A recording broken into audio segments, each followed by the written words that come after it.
আসসালামু আলাইকুম, আমি ইসরাত জাহান পড়াশোনা করছি ল অফ অ্যাট্রাকশন নিয়ে। আপনি মুসলিম হওয়ার পরেও সফল হতে পারছেন না, কিন্তু ইলন মাস্ক অমুসলিম হয়েও এত সফল কিভাবে?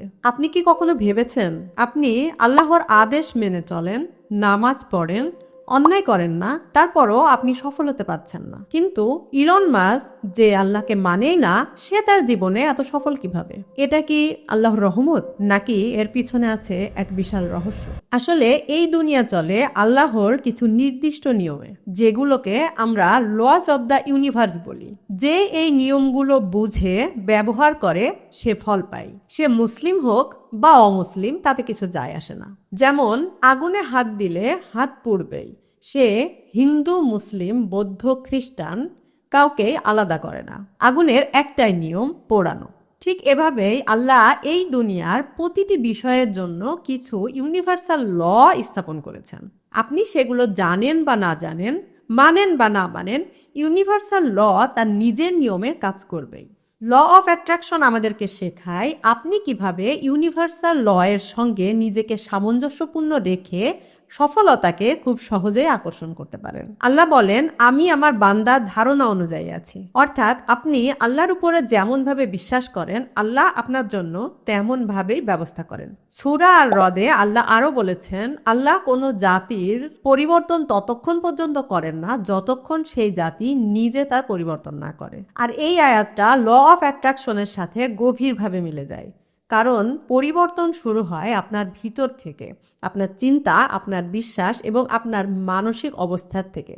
ল অফ অ্যাট্রাকশন বলে প্রতিটি চিন্তাই এনার্জি, এবং একই ধরনের এনার্জিকে আকর্ষণ করে। এখন আপনি যদি সারাদিন আপনার দুঃখ, ব্যর্থতা এবং সমস্যা নিয়ে চিন্তা করতে থাকেন, তাহলে আপনি সেম এনার্জিকে আকর্ষণ করবেন। মানে আপনার দুঃখ, ব্যর্থতা এবং সমস্যা বাড়তেই থাকবে। কিন্তু আপনি যদি বিশ্বাস করেন আল্লাহ দয়াময়, আল্লাহ আপনার জন্য ভালো কিছু রেখেছেন এবং আপনি পারবেন, আপনি যোগ্য, তাহলে আপনার এনার্জি বদলে যাবে। আর তখন আপনার জীবনে আসতে শুরু করবে নতুন সুযোগ, খুলতে শুরু করবে নতুন দরজা, এবং এমন সব মানুষদের সঙ্গে আপনার পরিচয় হবে যারা আপনার সফলতার পথে হেল্পফুল হবে।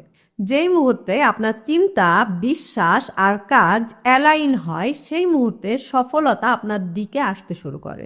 ইলন মাস্ক, স্টিভ জবস বা বিল গেটস, তারা হয়তো ধর্মীয়ভাবে আল্লাহকে মানেন না, কিন্তু তারা লস অব দ্য ইউনিভার্সে দারুণভাবে বিশ্বাসী।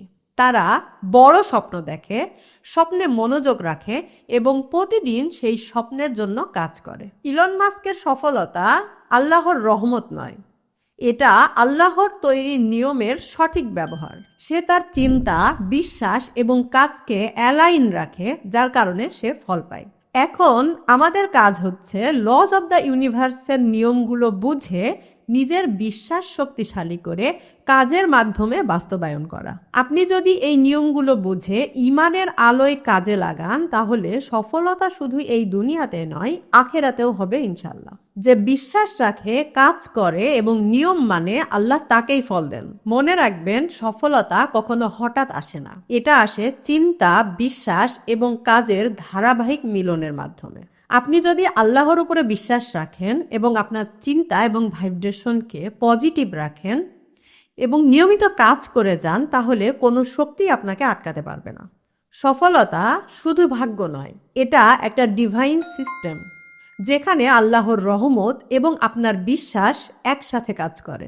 এখন আপনি ঠিক করে ফেলুন, আপনি কি শুধু দোয়া করবেন, নাকি দোয়ার সাথে নিজের ভাইব্রেশন এবং অ্যাকশন মিলিয়ে নিজের ভাগ্য নিজেই গড়বেন।